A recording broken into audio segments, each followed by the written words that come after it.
Halo semuanya. Wih, ujian akhir udah deket banget ya. Eits, tenang, jangan panik dulu.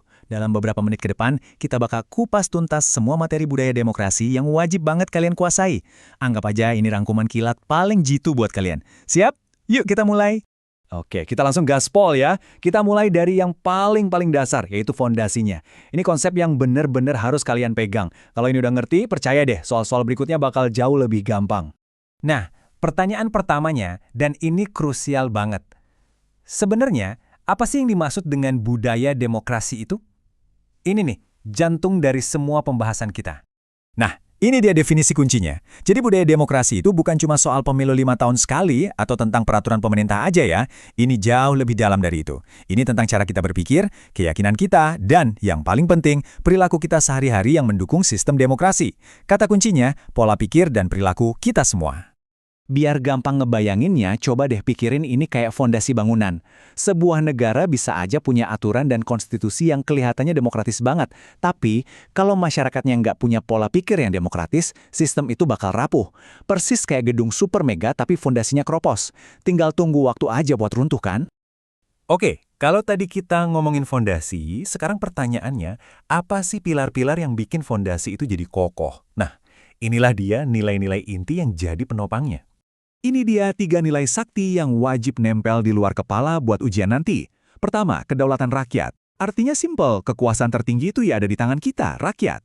Kedua, kesetaraan. Mau siapapun kamu, apapun latar belakangmu, di mata hukum kita semua sama. Ketiga, kebebasan. Ini mencakup kebebasan buat berpendapat, ngumpul bareng teman-teman, dan meyakini sesuatu.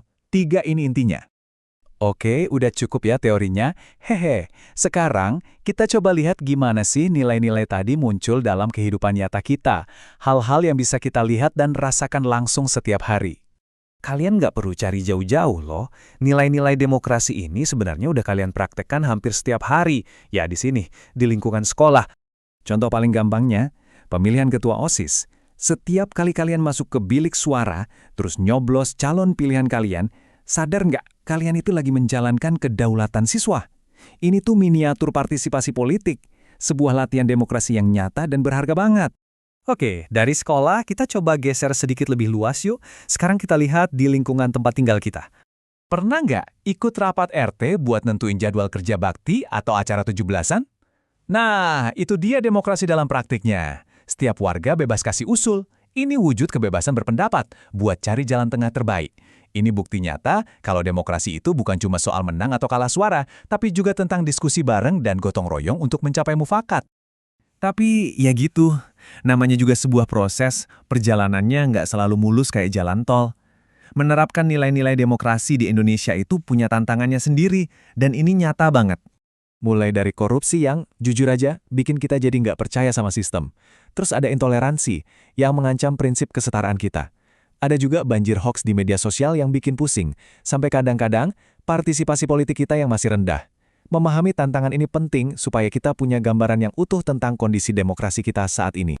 Oke teman-teman, untuk merangkum semua yang udah kita bahas, ini dia slide pamungkasnya. Sebuah peta pikiran yang bisa banget kalian pakai buat review kilat sebelum masuk ruangan ujian. Siap-siap screenshot ya. Nah, kerennya tabel ini adalah dia menyambungkan semua titik yang tadi kita bahas. Dari konsep fondasinya, nilai intinya apa aja, contoh nyatanya gimana di sekolah dan masyarakat, sampai tantangan yang kita hadapi. Ini benar-benar rangkuman paling jitu. Simpan baik-baik ya.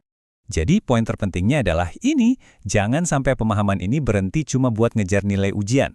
Pertanyaan besarnya sekarang, setelah tahu semua ini, gimana caranya kalian bisa jadi agen demokrasi di lingkungan kalian sendiri? Mungkin dari hal sesimpel menghargai pendapat teman yang beda, atau nggak ikut-ikutan nyebar hoax. Coba pikirin ya, semangat terus ujiannya, kalian pasti bisa.